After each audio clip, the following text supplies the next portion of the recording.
తెలుగు జాతి ఆత్మగౌరవం కోసం అమరజీవి పొట్టి శ్రీరాములు ప్రాణత్యాగం చేశారని సీఎం చంద్రబాబు అన్నారు. పొట్టి శ్రీరాములు స్ఫూర్తితో నవ్యాంధ్రప్రదేశ్ రాజధాని అమరావతిని ప్రపంచ స్థాయిలో నిర్మిస్తామని తెలిపారు.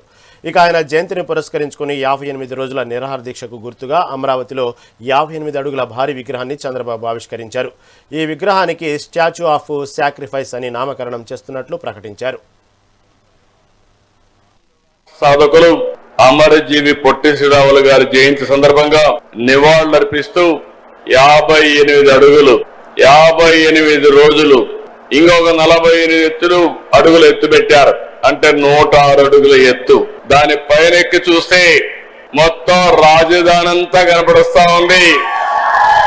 నాకు మళ్ళీ ఒక ఆలోచన వచ్చింది. ఇప్పుడు పైన ఎక్కి చూస్తేనే ఇంత బాగా కనపడుస్తుంది. రేపు రాజధాని పూర్తయితే ఎంత బాగుంటుందో అనే ఆలోచన రేకెత్తించే విధంగా ఆ హైట్ పెట్టారు. 1924 3 ముక్కలాట, 3 రాజధానులు. అసలు రాజధాని లేకుండా చేసే పరిస్థితికి వచ్చారు.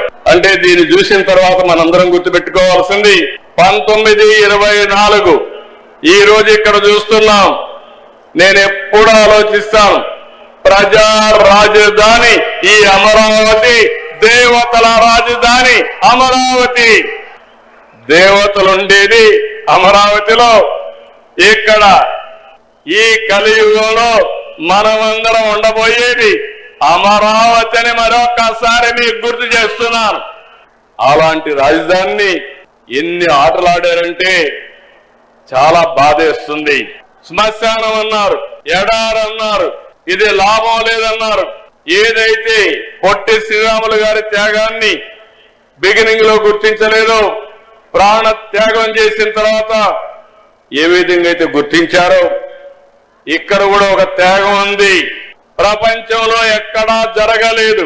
29,000 మంది రైతులు 33,000 ఎకరాలు ఒక్క పైసా తీసుకోకుండా ల్యాండ్ పోలింగ్ లో ల్యాండ్ ఇచ్చారంటే అదొక స్ఫూర్తి, ఇదొక చరిత్ర. నేను పవన్ కళ్యాణ్ గారు మేము ఆలోచించాం, అనునిత్యం ఒకటి ఆలోచించాం.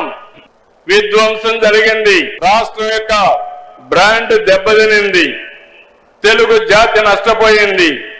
మళ్ళీ ఏం చేయాలని ఆలోచించి ఒకే మాట మీద నిలబడ్డాం.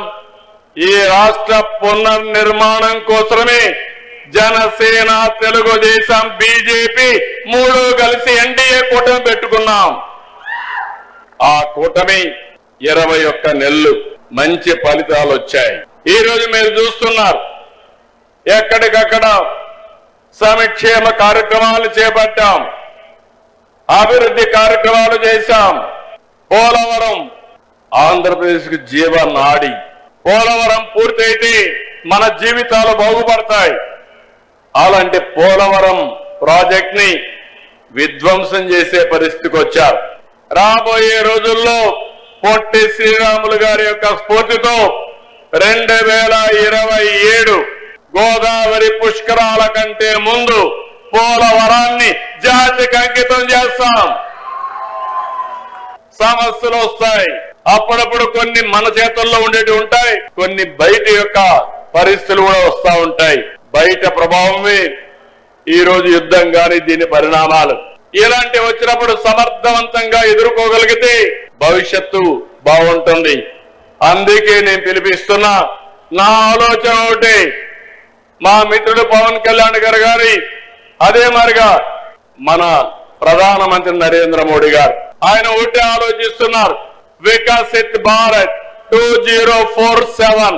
భారతదేశం ప్రపంచంలోనే నెంబర్ 1 దేశంగా ఉండాలనేది ప్రధానమంత్రి యొక్క ఆలోచన. మొట్టమొదటిసారి